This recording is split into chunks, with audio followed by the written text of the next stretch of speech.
নমস্কাৰ, welcome to my channel get started. আজি আমি আকৌ অসমীয়া পেডাগজিৰ কেইটামান কুৱেশ্যন আলোচনা কৰিম, তো ভিডিঅ'টো চাই থাকক। ফাৰ্ষ্ট কুৱেশ্যনটো হৈছে আমাৰ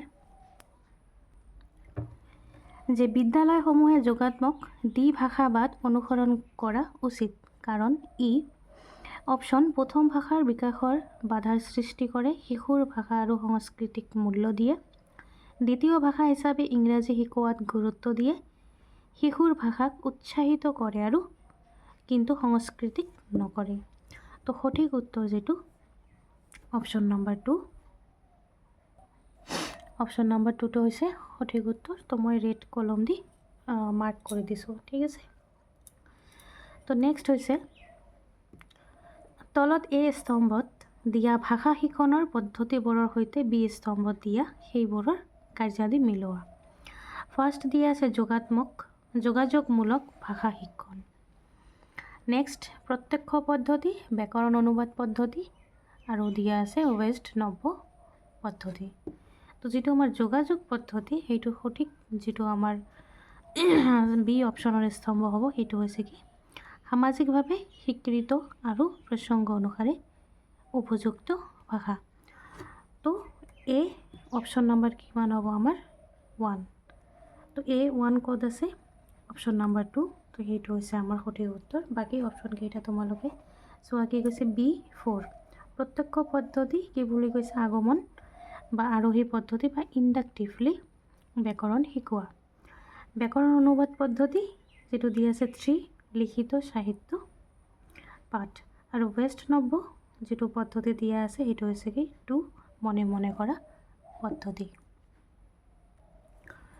নেক্সট কুৱেশ্যন, তলত কোনটো শ্ৰৱণৰ লগত জড়িত বা শ্ৰৱণৰ অন্তৰ্ভুক্ত? শ্ৰৱণ অৰ্থাৎ শুনা। অপশ্যন ধ্বনিবোৰ চিনাক্ত কৰা আৰু সেইবোৰৰ অৰ্থ উলিওৱা, ধ্বনি শুনা আৰু সেইবোৰৰ হুবহু অৰ্থ উদ্ধাৰ কৰা, বিষয়বস্তুটো অনুমান কৰা, বিষয়টোত থকা পূৰ্বজ্ঞানৰ ব্যৱহাৰ কৰা। তো সঠিক উত্তৰটো হৈছে আমাৰ ধ্বনি শুনা, অপশ্যন নম্বৰ 2 ধ্বনি শুনা আৰু সেইবোৰৰ হুবহু অৰ্থ উদ্ধাৰ কৰা। ওকে, নেক্সট কুৱেশ্যন, তলৰ কোনটো উক্তি ভাৰতত ভাষাৰ ক্ষেত্ৰত শুদ্ধ নহয়? অপশ্যন ভাৰতীয় উপমহাদেশৰ সহযোগী ভাষা হৈছে হিন্দী, ভাৰতীয় সংবিধান অনুসৰি ইংৰাজী হৈছে এটা সহযোগী চৰকাৰী ভাষা, ভাৰতীয় সংবিধানৰ 8ম সূচী অনুসৰি 22টা ভাষা অন্তৰ্ভুক্ত কৰা হৈছে। তো নহয় বুলি কৈছে যে সংস্কৃত এটা আধুনিক ভাৰতীয় ভাষা। তো সংস্কৃত আমাৰ আধুনিক ভাষা নহয়, সংস্কৃতটো হৈছে আমাৰ কি প্ৰাচীন ভাষা। আৰু তিনিওটা যেটো ষ্টেটমেণ্ট দিয়া আছে তিনিওটা ষ্টেটমেণ্ট শুদ্ধ, যে ভাৰতীয় উপমহাদেশৰ যেটো সহযোগী ভাষা সেইটো হৈছে হিন্দী, চৰকাৰী সংবিধান অনুযায়ী ইংৰাজী হৈছে আমাৰ সহযোগী চৰকাৰী ভাষা, আৰু সংবিধানৰ ভাৰতীয় সংবিধানৰ 8ম যেটো সূচী আছে সেইটোত 22টা ভাষা অন্তৰ্ভুক্ত কৰা হৈছে। নোটছখিনিও বনাই ল'ব পাৰা। নেক্সট কুৱেশ্যন, তলত উল্লেখ কৰা কেইটাৰ ভিতৰত কোনটো ভাষাৰ গ্ৰহণশীল দক্ষতা বুলি জনা যায়? অপশ্যন শ্ৰৱণ আৰু পঠন, শ্ৰৱণ আৰু কথন, কথন আৰু লিখন, পঠন আৰু লিখন। যেটো হৈছে আমাৰ গ্ৰহণশীল অৰ্থাৎ ৰিচেপ্টিভ স্কিল যেটো, সেইটো হৈছে আমাৰ শ্ৰৱণ আৰু পঠন।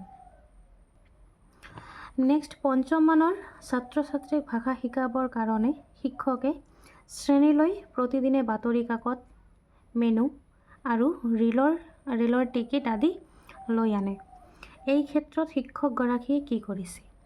অপশ্যন শিকাৰুৰ মাজত সজাগতা সৃষ্টি কৰিছে, শিকন অধিক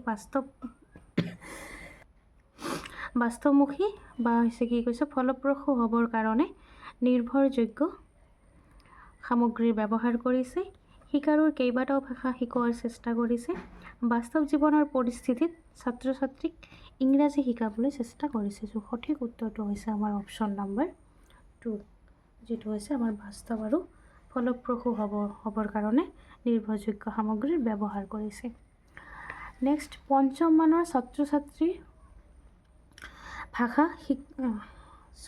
ভাষা শিকাবৰ কাৰণে শিক্ষকে শ্ৰেণীলৈ প্ৰতিদিনে এইটো হৈ গৈছে। নেক্সট, যে ভাষাৰ শ্ৰেণী এটাত শিক্ষকৰ তত্ত্বাৱধানত ছাত্ৰ ছাত্ৰীসকলে গোটত ভাগ হৈ নিৰ্দিষ্ট বিষয় এটাৰ বিজ্ঞাপন প্ৰস্তুত আৰু উপস্থাপন কৰিছে। ভাষা শিকাৰ এই ধৰণটো হৈছে অপশ্যন নিৰ্দেশনা, পৰামৰ্শ, সহযোগিতামূলক শিকন, প্ৰতিযোগিতা আৰু বিৰোধিতা, ভাষাৰ খেল। তো সঠিক উত্তৰটো হৈছে আমাৰ সহযোগিতামূলক শিকন। নেক্সট, মৌখিক হওক বা নহওক যিকোনো ভাষাৰ শিকন অভ্যাস গঠনৰ দ্বাৰা হয় বুলি শিকনৰ কোনটো দ্বাৰাই বিশ্বাস কৰে? যিটো আমাৰ হৈছে কি যে অভ্যাসৰ দ্বাৰা, আমাৰ হেবিটৰ দ্বাৰা যিটো আমি কি কৰোঁ শিকোঁ। তো সেইটো হৈছে আমাৰ কি সঠিক উত্তৰটো হৈছে আচৰণ বা বিহেভিয়াৰিজম। নেক্সট, ৰেষ্টুৰেণ্টত ব্যৱহৃত শব্দ ভাণ্ডাৰ পৰিচয় কৰোৱাৰ কাৰণে শিক্ষকে দিয়া পাঠ বা কাৰ্যৰ উদ্দেশ্য কি? অপশ্যন সমালোচনাত্মক চিন্তনৰ বিকাশ কৰা, আভিধানিক শব্দবোৰৰ সৈতে শিক্ষাৰ্থীক পৰিচয় কৰোৱা, শিক্ষাৰ্থীক ব্যাকৰণৰ বিষয়ৰ সৈতে পৰিচয় কৰোৱা, বন্ধৰ দিন ক'ৰবাত ফুৰিবলৈ যোৱাৰ বিষয়ে পাঠ এটা আৰম্ভ কৰা।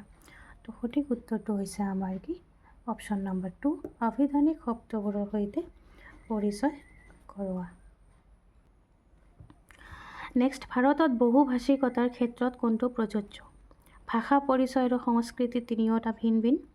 যোগাযোগ সংঘটিত হয় আৰু সমাজত ঐক্যবদ্ধতা বৰ্তি থাকে। কৰ্তৃত্বশীল ভাষাবোৰৰ সৈতে সৰু সৰু ভাষাবোৰৰ লগ লগা উচিত। বিবিধতাপূৰ্ণ সমাজৰ এটা ভাষা সূত্ৰ গঠন কৰা উচিত। তো সঠিক উত্তৰটো হৈছে আমাৰ অপশ্যন নম্বৰ 2।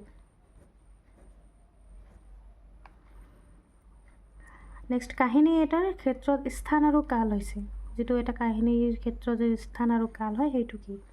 শীৰ্ষবিন্দু, ক্লাইমেক্স, বিষয়সাৰ বা থিম, ছেটিং, প্লট। তো সঠিক উত্তৰটো হৈছে আমাৰ কি ছেটিং। নেক্সট, শিক্ষক, শিক্ষাৰ্থী আৰু শিক্ষণ সামগ্ৰীৰ ওপৰত পৰীক্ষা আৰু মূল্যায়নৰ প্ৰভাৱক কি বুলি কোৱা হয়?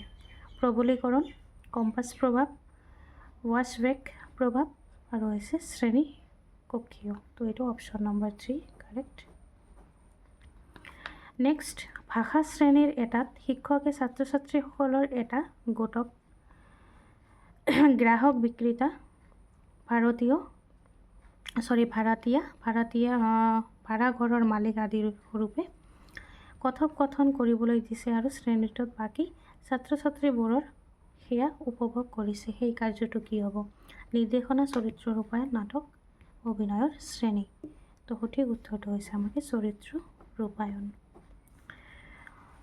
নেক্সট, সুৰ, লহৰ, সুৰ, চাচাঘাত, লয় আদি ভাষিক কাৰ্যবোৰ হৈছে যে ব্যৱহাৰিকতাবাদ বা উপযোগিতাবাদ, কবিতা, ছন্দশাস্ত্ৰ, ধ্বনি তত্ত্ব। সঠিক উত্তৰটো হৈছে আমাৰ ছন্দশাস্ত্ৰ।